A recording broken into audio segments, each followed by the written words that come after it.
नमस्कार दोस्तों, मैं डॉक्टर जिगर शाह होप गर्भ संस्कार की तरफ से आप सबका स्वागत करता हूँ। गर्भ संस्कार दोस्तों, यह शब्द आपने कई बार सुना होगा। आज हम इस वीडियो में गर्भ संस्कार क्या है वो जानेंगे। गर्भ संस्कार, गर्भ और संस्कार ये दो शब्दों से बना हुआ एक शब्द है।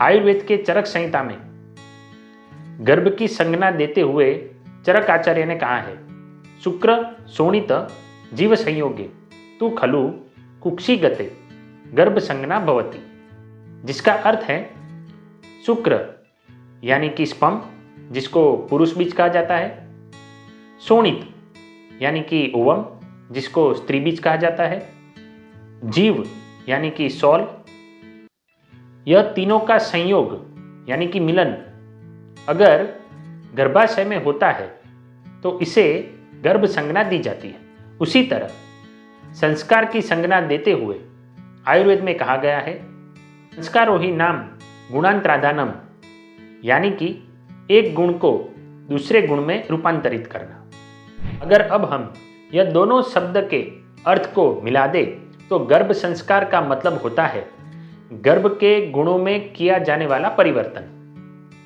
इसे हम कुछ उदाहरण के द्वारा समझेंगे। मान लीजिए कि आप करेले की सब्जी बना रहे हो, मगर आपको उसकी कड़वाहट पसंद नहीं है, तो अब आप उसकी कड़वाहट को दूर करने के लिए कुछ पद्धतियां अपनाएंगे। जैसे कि उसको नमक के पानी में भिगो के रख सकते हैं, या उसके अंदर कुछ ऐसे मसालों का प्रयोग कर सकते हैं जिससे कि उसकी कड़वाहट महसूस ना हो।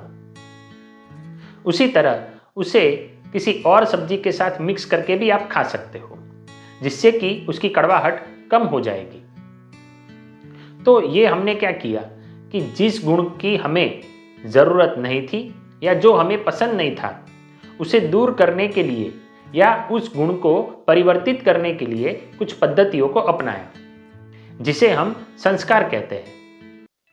उसी तरह मान लीजिए कि चने की सब्जी को खाने पे अगर किसी को गैस होती है, तो अब वो क्या करेगा कि उस चने की सब्जी को घी में फ्राई कर सकता है, या तो उसको फ्राई करते समय उसके अंदर अजवाइन डाल सकता है।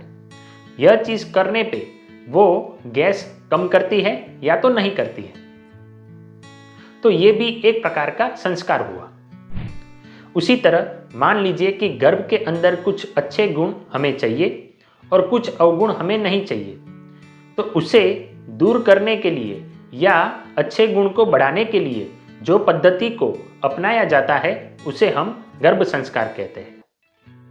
आयुर्वेद के अनुसार जो दंपति अपने गर्भ में यानी कि आने वाले बच्चे में कुछ गुण लाना चाहती है या कुछ अवगुण नहीं लाना चाहती, उसके लिए प्रयास कर सकते हैं, जिससे आने वाली संतान उत्तम होगी। यह प्रयास ही है गर्भ संस्कार। गर्भ संस्कार के 3 फेज हैं। सबसे पहला फेज है जब दंपति माता पिता बनने के लिए तैयार होती है, यानी कि प्रेगनेंसी रखना चाहती है। यह फेज में देह शुद्धि और मन शुद्धि होती है, जिससे माता और पिता दोनों के बीज उत्तम प्रकार के बनते हैं। माता का शरीर गर्भ धारण के लिए तैयार हो जाता है। दूसरा फेज है ड्यूरिंग प्रेगनेंसी, यानी कि गर्भावस्था के दौरान। इस फेज में गर्भिणी को किस प्रकार का भोजन लेना चाहिए, किस प्रकार का व्यायाम करना चाहिए, किस प्रकार की बुक्स पढ़नी चाहिए, किस प्रकार का म्यूजिक सुनना चाहिए, बेबी के मेंटल ग्रोथ के लिए किस प्रकार की एक्टिविटी करनी चाहिए, या नॉर्मल डिलीवरी होने के लिए कौन से प्रयास करने चाहिए, ये सब जानकारी दी जाती है। तीसरा फेज है आफ्टर डिलीवरी, यानी कि प्रसव के बाद। बच्चे और माता की किस प्रकार देखभाल की जा सकती है उसके बारे में यह फेज में जानकारी दी जाती है। माता को किस प्रकार का भोजन लेना चाहिए और बच्चे की देखभाल किस तरह से करनी चाहिए, उसका पूरा गाइडेंस इस फेज में दिया जाता है। माता और पिता दोनों को पेरेंटिंग के लिए तैयार किया जाता है। यह तीनों फेज मिलकर बनाते हैं संपूर्ण गर्भ संस्कार। तो इस तरह गर्भ संस्कार कोई एक एक्टिविटी नहीं है जिसको हम एक दिन में कर सके। यह तो पूरी एक प्रोसेस है जिसमें हम प्रयास करते हैं कि हमें उत्तम संतान की प्राप्ति हो। तो दोस्तों, आई होप कि आपको पूरी इंफॉर्मेशन मिल गई होगी कि गर्भ संस्कार क्या है। इस वीडियो को लाइक करें, शेयर करें और सब्सक्राइब करें हमारा चैनल फॉर मोर इंफॉर्मेशन।